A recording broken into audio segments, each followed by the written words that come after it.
He is back. The GOAT has returned. And I'm not talking about me, I'm talking about Pokémon, and he's got lots to talk about with the Japanese market. Speaking of the Japanese market, we are seeing a new official name coming here to the United States for a particular set in July. Also, while we're talking about new sets, we finally got our Chaos Rising pre-order, but boy, was that a crazy whiplash effect, because just a day prior, they were talking about a whole new way of getting items. And we're seeing, once again, another PSA scandal. All of this and more for your week in Pokemon.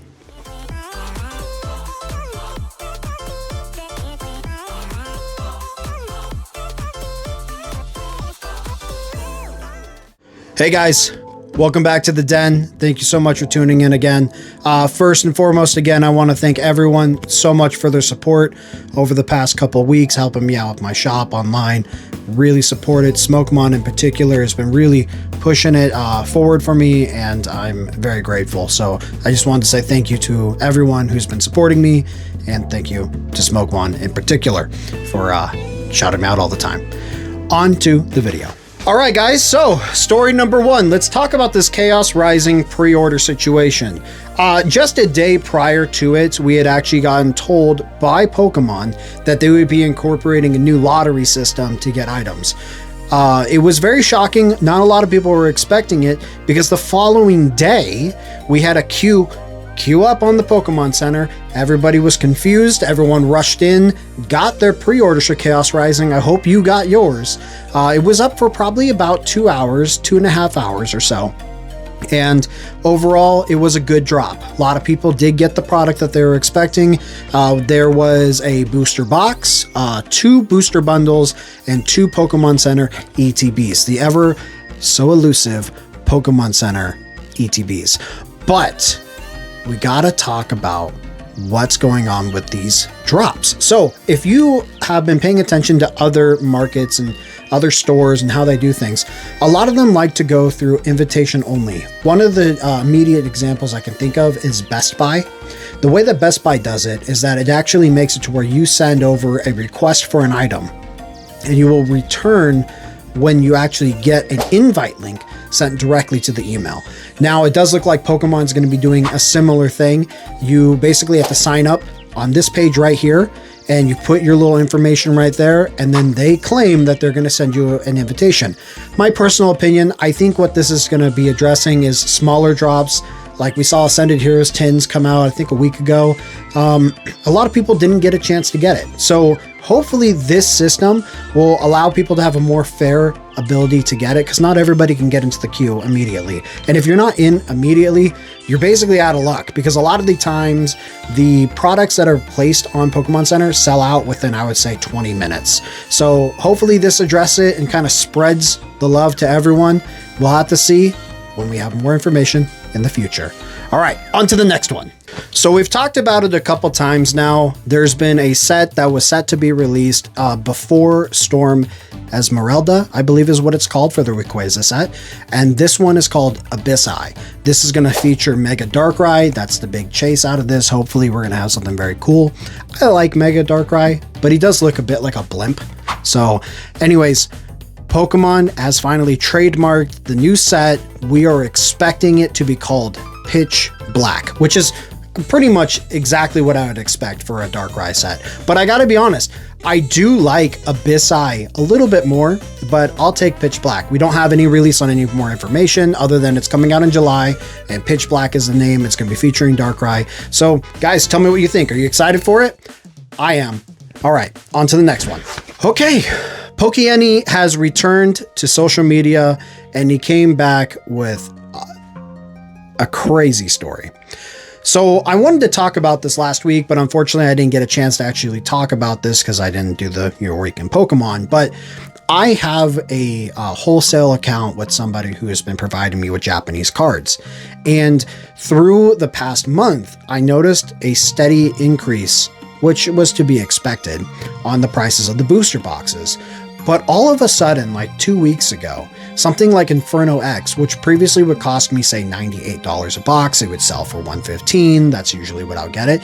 Jumped up to like $185 a box. It completely removed any way that the American market could basically resonate with the current TCG prices to new customers. They would basically go on the site and be like, why in the world would I pay this price? And obviously it's caused a bit of a snafu.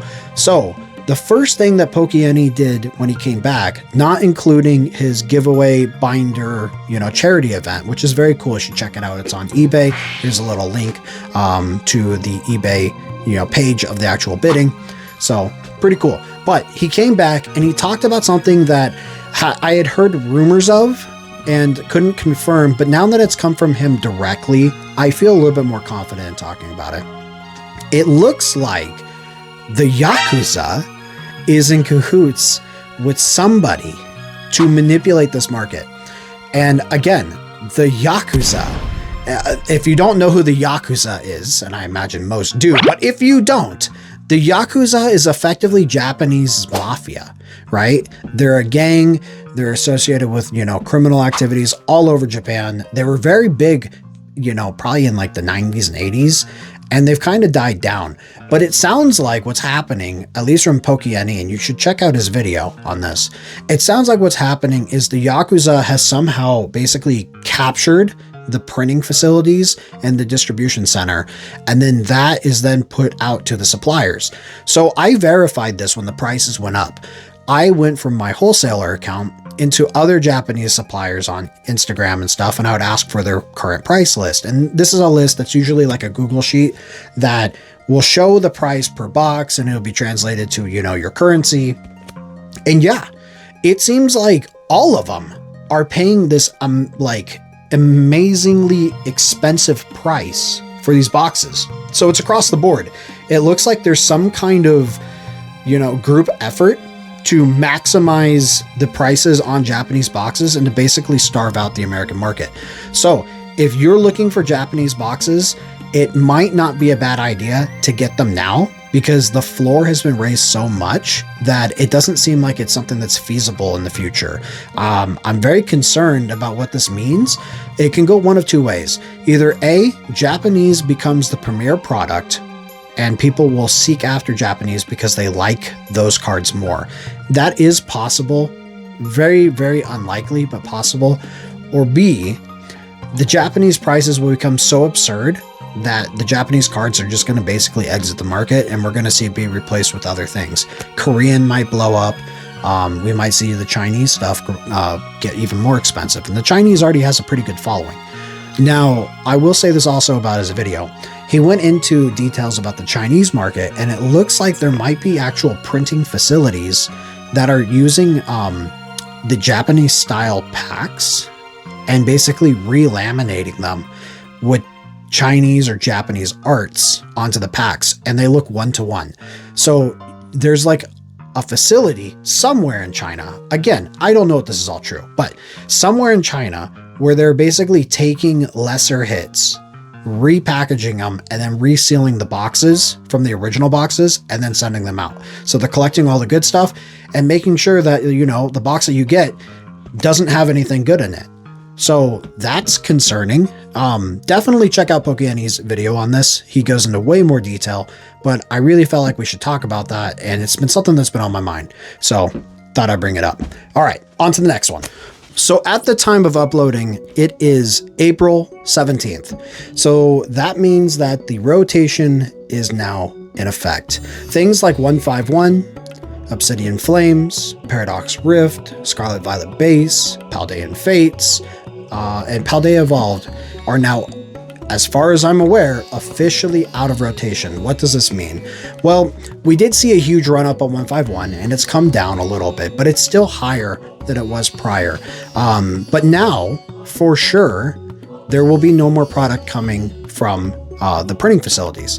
So we're not going to see any more 151 showing up on shelves from distribution level at Pokemon. It might be some reserved stock that they have that's been holding on to, but to be honest, with the shortages that we already had, I kind of think that whatever's in the current market is what we have. So if you see something and you're like, man, I really don't know if I can afford this right now, I think I'm gonna wait, understand that there is a chance that you will never see that price again. Not to inspire fear or FOMO, but I'm just saying, rotation's done. New things are in. Ascended Heroes is like, everybody's raging on Ascended Heroes right now. But stuff that's older, again, the Paradox Rift stuff, it's really affordable right now. Like getting something like a Roaring Moon, I think is like $40. And it might be worth picking up because it is at this point no longer going to be printed. So you have a real opportunity to grab it before it spikes. Just an opinion. Oh, good old PSA, huh? Check this out. So PSA apparently in Japan has been getting bribed. There's been reports that people in Japan were basically sending over cash into the envelope to try to get PSA 10s and, you know, basically inspire, we'll use that word, the graders to help them out and their little schemes. So I just wanted to talk about that because I feel like every single month I'm talking about something with PSA, whether it's them cracking and breaking someone's card or replacing a card that they bought off of like GameStop Power Packs and then reposting it somewhere else as a higher grade or whatever it may be. There's always something going on with PSA. That being said, my personal favorite is TAG, T-A-G, Technical Authentication Grading, I think is what it stands for, but TAG. They're the clear slabs. They look really good. I like those ones. They haven't had too much problems in terms of like controversy. The only thing that's ever came up with them is that the slabs are kind of brittle. But if you're okay with that, they're pretty good. PSA, once again, continues to have a problem with their reputation. Are they going to go away? No. Everybody has PSA. I mean, look behind me. It's all PSA, basically. There's a few CGCs in there and a couple tags from my personal collection, but PSA is the king for a reason, and it doesn't shock me to hear that there's bribing going on. So I wanted to talk about that also. All right, next one. Okay, guys, so this is going to be our final story for tonight on Your Week in Pokemon. I would be remiss not to talk about this. It is unfortunate, but the inevitable has happened. Somebody was unfortunately shot trying to get Pokemon cards. There's a story, I guess some people got into a dispute at a Pokemon vending machine. They got into a fight, weapons were used, and unfortunately people got hurt. I just want to take the time to talk about this and to remind you all that at the end of the day, when you're at your shows or whatever you're doing, you're carrying around thousands of dollars, right? People around you, thousands of dollars. Imagine you take a big wad of cash and you just walk around with that in your pocket. If people find out that you have that in your pocket, they're gonna be like, oh, how can I get that cash, when they're bad people? So unfortunately, bad people do bad things and they treat Pokemon the same way, as it's very liquid and everyone can get their money. The break-ins is unbelievable. It seems like there's a new major break-in every single week. A good shop here locally, Slim Rips, got broken a couple weekends ago. It happens, you know? So guys, just wanted to talk about that. Be safe, be aware, you know, and maybe don't bring your best with you and don't share it all the time because you don't know whose eyes are on your stuff. All right, guys, that's pretty much all I had for this week. It was a pretty good week though. Lots going on. Happy to talk about it. Thank you all so much for tuning in and watching another Your Week. And if you guys have any suggestions of what you'd like to see for other content, please feel free to put it down below. I do want to talk more about investing. I do want to talk more about other parts of the hobby. I'm having a great time making these videos, so I appreciate every one of you, and I will see you next time. Bye!